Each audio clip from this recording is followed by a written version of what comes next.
এখন এই ভিডিওতে আমরা বক্স অফিস কালেকশন নিয়ে কথা বলবো। প্লেক্স কালেকশন, বাংলা ছবি, হিন্দি ছবি, সেগুলো কেমন হয়েছে এটা নিয়ে আমরা এই ভিডিওতে আলোচনা করব।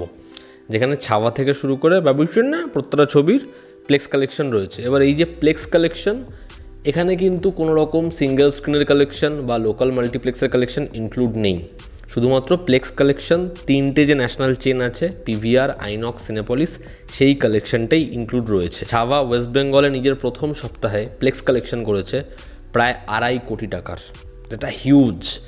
এই ছবিটার জন্য আমাদের এখানে ক্রেজ তো মহারাষ্ট্রের মতো নয়, তা সত্ত্বেও শুধুমাত্র প্লেক্স কালেকশন প্রথম সপ্তাহে 2.5 কোটি টাকার।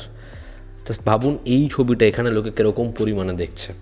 এরপর যদি কথা বলি সনম তেরি কসম, এই ছবিটা নিজের দ্বিতীয় সপ্তাহে রিলিজ হওয়া একটা সিনেমা, এখানে প্লেক্স কালেকশন করেছে 22 লক্ষ প্রায় 42,000 টাকা।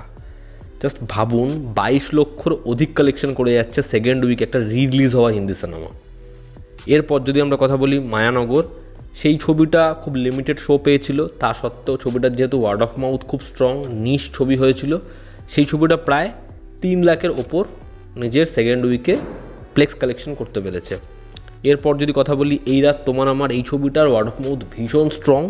এই ছবিটা প্রায় 8 লক্ষ টাকার কালেকশন করেছে নিজের থার্ড উইকে, যেটা অবশ্যই বেশ ভালো সাইন।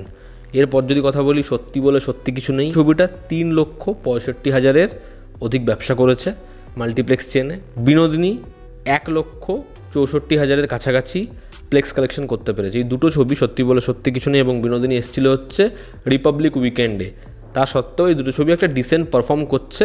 সত্যি বলে সত্যি কিছু নেই বিনোদিনীর থেকে অনেক বেটার পারফর্ম করছে। এবার দেখার আগামী দিনে এই ছবিটা কতটা টিকে যায়। এবার আপনাদের সকলের প্রশ্ন, বাবুইচুর না সেই ছবিটার কালেকশন তাহলে কোথায়? সেই ছবিটার কালেকশন বলার আগে একটা বিল্ড আপ দরকার না? দেখুন, শতাব্দীতে এমন একটা ছবি আসে, সেটা হচ্ছে বনিদার রবিনস কিচেন। এই ছবিটা প্লেক্স কালেকশন 2,000 টাকার করতে পারে।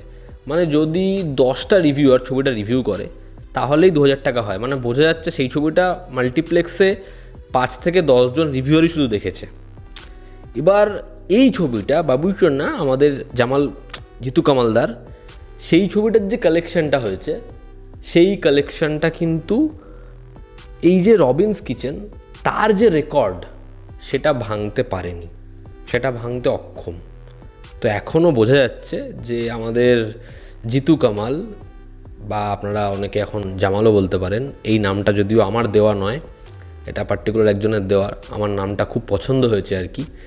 তো তার যে কালেকশন, যে রেঞ্জটা, সেটা এখনও কিন্তু বনিদার রেঞ্জের থেকে পিছিয়ে।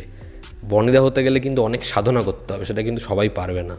যাই হোক, কালেকশনটা আমি আপনাদের বলে দিই, 50,416 টাকা। মানে আর 4 টাকা কামালেই 420 হয়ে যেত।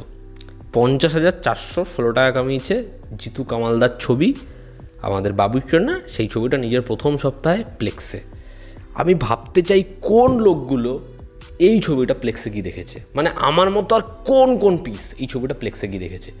তাদের 250 টাকা 300 টাকা প্লেক্সে ঢুকে রয়েছে। মানে সেই লোকগুলো রাতে ঘুম হয় যে ভাই আমি 250 টাকা দিয়ে বাবুইচুর না দেখেছি। আমি খালি সেই লোকগুলো জানতে চাই যে তারা কারা, যারা এই ছবিটা সিনেমা হলে গিয়ে টিকিট কেটে দেখেছে। এই ছবিটার আগামী দিনে কালেকশন হয়তো আরও বেশি হবে, তবে 50,000 এই টাকাটাকে, অ্যামাউন্টটাকে কিন্তু কোনোভাবে কম ভাববেন না। Huge collection. এই ছবিটা নিজের প্রথম সপ্তাহতেই ব্লকবাস্টার প্রমাণিত হয়ে গেছে। Record breaking collection. আপনারা শুধুই খাদান করতে থাকেন, এরকম ধরনের ছবি আপনাদের চোখে পড়ে না। আমি এটাকে খুব অ্যাপ্রিসিয়েট করছি। আপনারা অনেকেই বলবেন জিদ্দা, বুম্বাদা, দেবদা, আর বাংলাদেশের লোকেরা বলবে সাকিব খান, চঞ্চল চৌধুরী। আমি বলবো ওসব এখন অতীত। 5খানা সিনেমা হল, একটাই কালেকশন জিতু কামালের, এর ওপর কোনো কথা হবে না। 50,000 টাকা কালেকশন ফার্স্ট উইকে প্লেক্সে, রেকর্ড ব্রেকিং। আপনাদের কি অপিনিয়ন অবশ্যই জানাবেন। জনতা আমাদের পাশে আছে। আবার দেখা হচ্ছে। Love you all, step by, take care.